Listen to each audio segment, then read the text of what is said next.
Hi and welcome to the Learning Tree Preschool. First I want to show you our entryway on the outside. We have a welcome bench here, and this contributes to a sense of belonging. In the How Does Learning Happen document, belonging is feeling a connectedness to the community that you're in. So parents, educators, children, if they need a minute, they can sit here before they come in. And when we walk in, we have a welcome mat, makes people feel welcome, again with belonging. Over here we have our cubbies, which also gives a sense of belonging to the children, having their own space to hang their things. In this center where I have 8 children currently, preschool aged, our license capacity is 16 children, so we do have 44.8 square meters indoors. It provides for growth. So I could technically take 16 children if I hired extra educators. The cubbies provide a sense of belonging, as the children would feel like they belong because they have somewhere to put their things and it's something that's theirs. It would be labeled with their name. Up here we have bulletin board, which I labeled as news, but you could put the menu. Educators could put positive messages. They could also put things going on in the preschool. This would give the families a sense of belonging, as they would know what their child is eating during the day, what's going on in the preschool, and give them a sense of connectedness.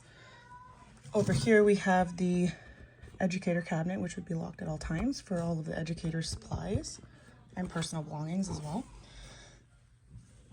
Over here we have our art center, which also doubles as like snack and meal time for this table. There would be more chairs, enough for every child and an educator.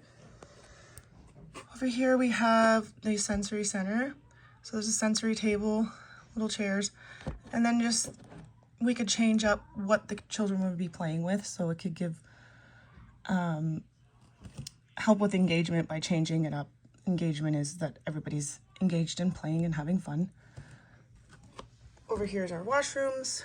We have small toilets, big toilets, a big sink, a small sink. There's space to store extra clothes for the children. Now here we have the block center, where it starts to get into the active zone. So we have large blocks, small blocks, and a climber. Sorry about the noise. On the wall here we have the family tree, so there would be everybody's family picture, even the educators. It does help with the sense of belonging, because they would see that, okay, there's my family and I belong here, we belong here. And I put a little pillow here because some children might miss their family and they might want to sit there and just kind of connect with their family. Over here is our cot storage. Then we have an art wall, which also contributes to belonging. Oops, sorry. Displaying children's artwork beautifully. And you could change that up and make it bigger if need be. So over into our quiet area, we have a math center with loose parts for math and some paper and a nice table and chairs. Quiet activities. Over here we have the book center. There would be plenty of books to choose from, bookshelf. Nice plants to add to aesthetics. We have a nice little lamp here to add a little bit of nice lighting. Pillows on the floor for extra seating. Sorry about the noise. And a nice comfy couch, and the couch and the shelves kind of block off this section and act as boundaries. The nice rug as well. And over here we have dramatic play center, and again we're using shelves to kind of block off the boundaries. We have a nice little table that can play restaurant. There's a little pretend kitchen, supplies in here, and there would be like different things like dolls and such. Anything to do with dramatic play. You could put dress up stuff and all kinds of things. I think that's everything inside. We do have the alphabet on the wall. So then this would be the way to get outdoors. And I'm going to start with my outdoor area is 89.6 square meters. So that's based on the license capacity of my center. And my fence is 2 meters high, well, more than 2 meters high, and that's the CCEYA standard. So Instead of a circular path, I did a kind of rectangle path, and this would be where children could ride ride-ons, push, like play with push toys, that kind of thing.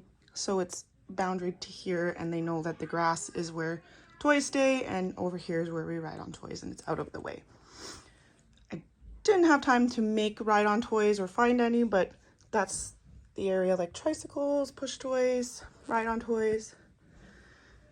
So over here we have the climbing structure, and this is just active. It contributes to well-being as it promotes active play. Well-being is not only just nutrition and that kind of thing, it's also being active and feeling healthy. Over here we have our kind of quieter area. This is the little sensory area with a sandbox, shovels and pails. And then we have some chalk, so if it's not busy around here, they can kind of play with chalk on there. The quietest area is over here where there's books. There would be an umbrella. I did not have a chance to get an umbrella, but there would be an umbrella for shade, and pillows on, like the umbrella would be over the pillows, and that's where they could sit on the pillows, read a book, and just relax if they'd like to, or just explore nature and check out nature. Then over here is another quiet area where we have a little science center where the kids could potentially catch bugs or pick up pieces of grass, rocks, pine cones, anything, and come to the table and use their magnifying glass and their pencil and some paper and document what they found, or draw some pictures of it, pretend to write words.